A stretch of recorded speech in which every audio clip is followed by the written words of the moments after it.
Your Honor, I'll start with the concealing the death count. Even the mere fact of leaving a dead child in the woods in a secluded area where he will not be seen is an affirmative act that would operate to both conceal the death and hinder law enforcement's ability to discover that a death has occurred.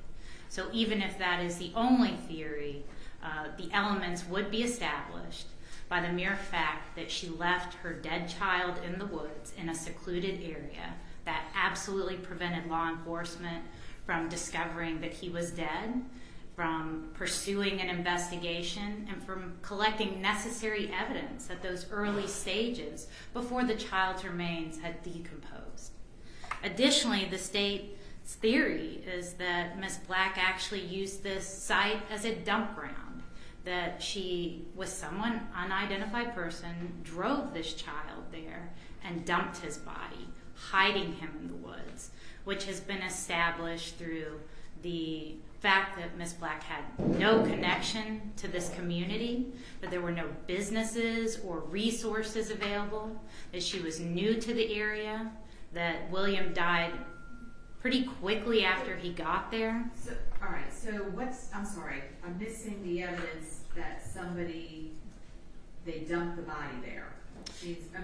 I thought she said in her statement that they were there sleeping, he didn't wake up, she left him there, she put a jacket on him, and that was it. That's Teresa's statement, absolutely, Your Honor, but we don't think it's credible. We don't think a jury should find it credible. I'm going through all the circumstantial evidence that shows that this statement isn't credible. Okay. She had no connection to this community. She had no car. She just moved here. She's not familiar with the area. There'd be no reason for her to drive Marta in what would take 1 to 2 hours, as the testimony has established, from the place where she's working and stripping to sleep at night with her child when there are shelters available, when there are more reasonable alternatives.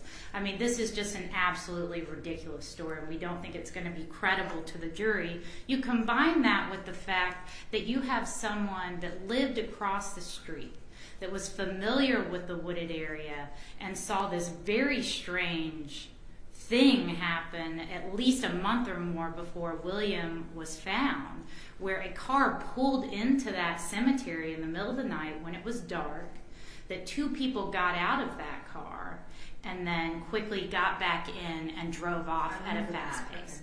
You have plenty of circumstantial evidence that not only is Ms. Black's story not believable, but to support the idea that this body was dumped at that location, combined with the fact that you have a 6-year-old body, 6-year-old bodies in a secluded area of the woods. Let me ask you this. Do you agree that the argument that it requires some affirmative act? I think leaving the body there is an affirmative act. Whether he died there or he died somewhere else and she put it there. Absolutely, okay. Your Honor. That is an act. Leaving a 6-year-old's dead body in the woods is an act that hindered law enforcement from investigating this murder in a timely fashion and from discovering who William was and the fact that he had died. And so we think you should deny the count on the concealing the death for that reason. Additionally, the lying could have occurred to Ava within 3 days. We don't believe William made it very long in Atlanta at all, Your Honor. You heard that he was wearing the clothes that Ava saw him leave in, that he had been decomposing for 3 to 6 months. He was withdrawn from school on December the 1st of 1998 and found February the 26th of 1999. There's not been one person in Atlanta who has come forward mentioning they've seen this child or ever met this child or had anything to do with him. So William died very, very quickly upon getting here. So he lied she lied to Ava about his whereabouts, wasn't able to put him on the phone. And additionally, there are special instructions about venue that the jury can find the crime occurred in any location in which it reasonably could have occurred. So we believe you should deny the motion for directive verdict on the concealing the death count. I'll just work my way backwards, Your Honor. As to the aggravated assault, all the medical professionals testified that a traumatic injury prior to death could not be ruled out. It is untrue, as stated by the defense, that any of them said that it was most likely one thing or the other, that it was most likely scavenging activity. That simply was not testified to. Not by Dr. Gallant, not by Dr. Tice, not by anyone. They said they could not say which it was, and that it could have even been a combination of traumatic injury and scavenging, that a traumatic injury could draw animal activity and make animal activity more likely, and both could be present. You combine that with the fact that there is evidence that Teresa was previously physical with this child, that she had punched him previously, she had thrown him previously, that his body was concealed in the manner that it was dumped in the woods, hiding his death, that absolutely there is evidence that a fact finder could decide that Teresa Black assaulted this child and hid him for that reason.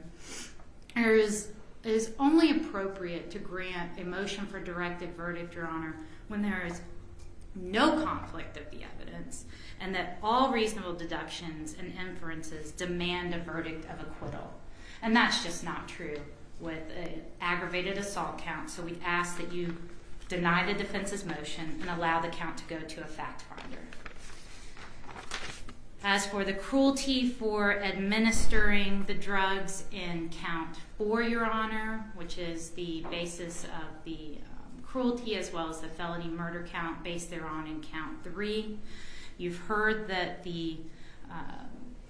that it's not uncommon for parents to use sleep-inducing drugs as babysitters, that this child had those types of drugs in his system, and that the symptoms he was having just prior to his death, when his mother said she knew there was something wrong with him, were consistent with a toxic exposure to those kinds of drugs.